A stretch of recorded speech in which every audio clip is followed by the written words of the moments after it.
Hi everyone, my name is Paul Isley from Rainforest Flora, and today we're beginning a new program of Ask Mr Tillandsia. I've been doing this for 42 years, and so now I've got the moniker of Mr Tillandsia. So all of you out there in social media land, I'm going to answer some questions today. You can continue to send in your questions and maybe we'll pick yours to show Mr Tillandsia. The first question today was submitted by Monica. How can you tell if the reason why a Tillandsia died is due to rot or drying out? Well, that's a great question, Monica. And sometimes it's hard to tell because sometimes a plant will have died from drying out and then you put it in water and then it falls apart and you think it's the rot. But generally what happens is when the Tillandsia dries out, as it is drying out, as it is dehydrating, the leaf edge will curl up, the edges will curl up on the leaves, and you can see that. And if it continues to dry out, then it will die from drying out.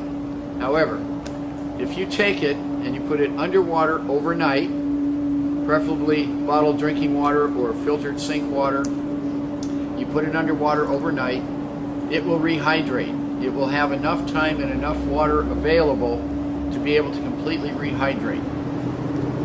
The opposite of that is if it rots. That usually happens when somebody misses the plant a little too frequently, and the meristematic tissue, that's the tissue at the base of a plant where the leaves grow out. The leaves grow out from the base, and that inside part, if that stays too moist for too long, a few days, then the plant can rot, and then it'll fall apart. So I hope that's a good answer for you. It's one of the reasons that we don't recommend misting. Rather, you dunk it in water for 4 or 5 seconds, use good water, take it out, turn it upside down for a couple seconds and put it back. If you do that once or twice a week, that should work. Okay, next question. And this looks like it's either says Paul, that means it's addressing me, or it's from Paul, I don't know which. Seed grown versus offset plants. Are there any advantages to one over the other in terms of their growth, their care, their form, etc.? Well, yes, there are differences, and they can be advantages or disadvantages depending on how you look at it. Seed grown plants take much longer to grow. Anywhere from 3 or 4 up to 25 or 30 years for the big ones. So it's a very long process. From an offset, those plants will reproduce anywhere from a year or maybe 2 or 3 years for those big ones. So it's a much faster process. With seed-grown plants, you can get a lot more of them. Multiple offsets, you get 4 or 5 plants on a mother plant, and that's about it. Most of the plants in the trade are offset plants. Offset plants a lot of times don't have as much form, positive form, as plants that are grown from seeds, and they don't have the roots. So that's the difference there. The plants that are grown from seeds generally have, when they're little, they have the same form, the same look, the same shape as the mother plant or as the parent plant. Whereas the offsets generally will have straighter leaves. If the mother plant curls, they'll have straighter leaves, and it'll take time for them to get the shape of the mother plant. So that's that one. Next, this is Mr. or Mrs. No Name. What would you recommend for watering and fertilizing schedule for mesic and xeric varieties, or does it matter? Okay, it depends on if the plants are outside or inside. If they're xeric or if they're mesic. That's the Epiphyte's Delight fertilizer that Barry just shoved over. So, if they're outside plants, it really doesn't make a lot of difference if they're getting bright light. If they're inside, if this is total dark and this is total full sun, from here to here, they'll do fine. Pretty much all of them. That being said, the mesic plants, because they grow in in wetter areas, will want more moisture over time. They'll want to be a little bit more on the moist side. And the mesic species are the ones with the greener leaves, the softer leaves, not as many of the white fuzzy trichomes. The xeric species, the dry growing species, generally have stiffer leaves and are more covered with the white fuzzy trichomes. Those white fuzzy trichomes reflect up to 70% of the light in nature that hits the plant. That's why they're there. Also, they absorb water more quickly. They're like little miniature paper towels. By capillary action, they can absorb water and put it into the leaf much more quickly. So, as far as watering and fertilizing schedule goes, I would pretty much treat them the same. And as fertilizing goes, the epiphyte light's really good because it's a little bit involved, folks, but stay with me here. The nitrogen content, which is what promotes foliar growth, is in most commercial fertilizers is a urea-based nitrogen, and that's fine, except that needs a bacteria in soil to break it down into ammoniacal and nitrate nitrogen so that air plants can use it. So if you use fertilizers that have urea-based nitrogen, then they're not going to be able to use that. So many years ago, probably 35 years ago, we had the Epiphytes Delight fertilizer formulated.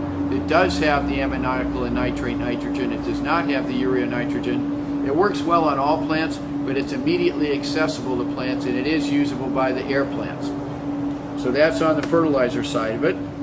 The next question is from Kevin. And Kevin wants to know about the background of Tillandsia ionantha hazelnut. He wants to know how we came across getting it. It's a very interesting looking plant. I don't have it here today, but hazelnut is one of the many varieties of Tillandsia. I found it at a nursery in Holland many years ago, and they called it Haselnuss, which is hazelnut in German or Dutch. And we got a few plants and we brought them back, and we've been growing them and multiplying them since then. Next question. Hybrids or species, which do you prefer? I don't care. For me personally, I just love the plants. And I love the way they look, and I love their epiphytic nature, I love their hardiness, and species are great, and hybrids are great. I like hybrids a lot because oftentimes they will combine the best characteristics of each parent, although fragrance isn't one of them, unfortunately. But they combine the best characteristics, and you get these really interesting plants. And a lot of times they get bigger than either parent. Is this a perfect blend? Ty.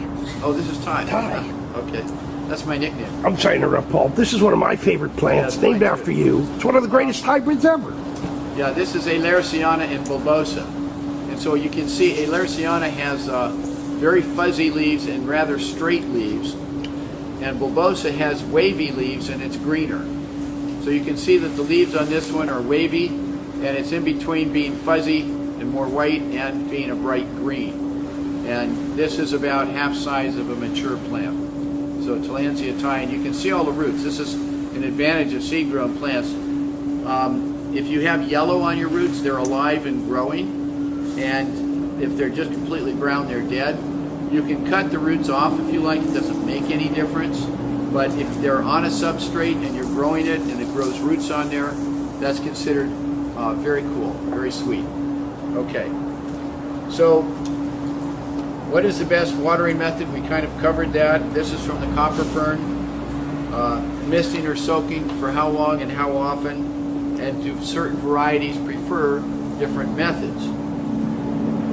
I don't like misting, as I said, because the plants can either stay a little too wet for a little too long, or conversely, they can gradually dry out from lack of moisture. So I would dunk them once or twice a week for 4 or 5 seconds, and then I would take them and turn them upside down for a couple seconds, and then just put them back. You know, do that once or twice a week, and you should be good. All right, this next question is from Jen. Jen wants to know what's my most favorite or most prized Tillandsia, and she also wants to know what was my most outrageous story collecting them. There are many outrageous stories. As far as the most favorite one goes, that's a hard question too, because whichever ones that we have that look good, there are so many that are so interesting to look at. I don't know which one I would pick. I have a Dorati that's about 6 feet tall, and someday I'll post a picture of it because, okay, so I've climbed some tall mountains like Kilimanjaro and Elbrus and Everest Base Camp and stuff like that. And I have this outfit that I wear that I got at REI. You can, unzip the legs and things like that. And so it looks like a safari suit, right? And so I've got this hat, kind of a safari hat, and I borrowed a shotgun. And so we've got a picture of me standing on a rock with my shotgun and with this 6 foot tall Tillandsia Dorati. And someday I should post that. But that's probably my favorite plant. It's just amazing. And it flowered, and now it's got a bunch of offsets coming off. So now it's really getting big. So as far as the outrageous goes, the first trip I ever went on to find the plants, a buddy of mine, Chris Bosch, and I took a Jeep Wagoneer in 1974, and we drove from Los Angeles to Guatemala. And we went down to Cabo San Lucas, we ferried over to Puerto Vallarta, we drove all around Mexico and Guadalajara and Mexico City and Veracruz, and we went through Merida and the Yucatan Peninsula, around through Belize and into Tikal and down to Guatemala City. When we were in Merida, Chris accidentally backed up onto a rock and put a hole in the gas tank. And the whole rest of the trip was a horror because nobody could fix it. And the gas would just leak out. It was a stream. And some places they don't have gas. We spent 2 days in Tikal begging and buying and borrowing gas so we could try and get out of there. And we didn't have enough gas to go 60 miles to Florida, the next town. We got stuck out in the middle of the jungle. All kinds of things happened. Things broke. I mean, that was wild. And that's just one story. Maybe another time we'll do another story. There's one down in Brazil, and there's lots of them actually. So anyway, so that's good. And now the next question is from Dorian, and it says, with your the varieties that you like, that you have, like Brachycollis, Tricolor, Kirchhoffiana, is it a concern if water collects in the bases of the plants? That can be a concern. If the water stays fresh, that's not a problem, and if there's air movement. But if the same water stays in there and it starts to get stagnant, then the bacteria can get started, and that's when the plants rot. That's what happens to bromeliads when you have them in the house. People put water in the center of the plant instead of on the soil, and a lot of times they rot.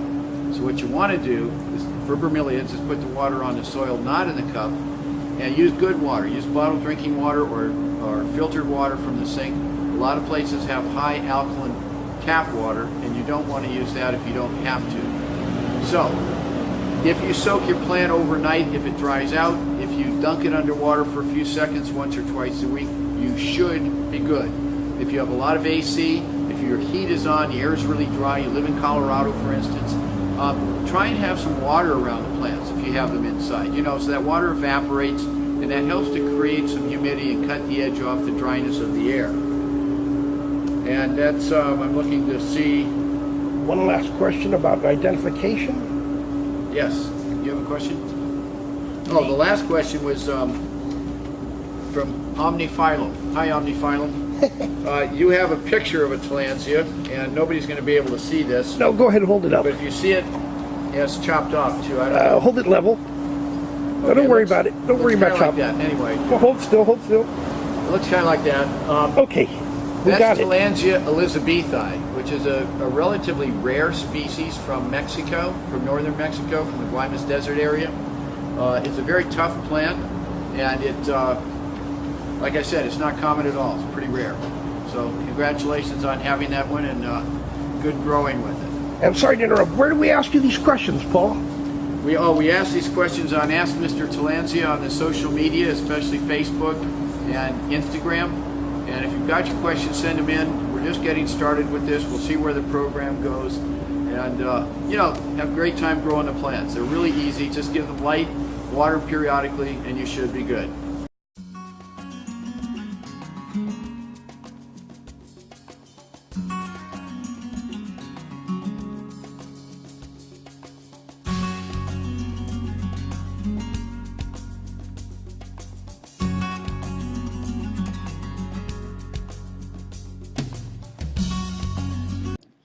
Rainforest Flora Incorporated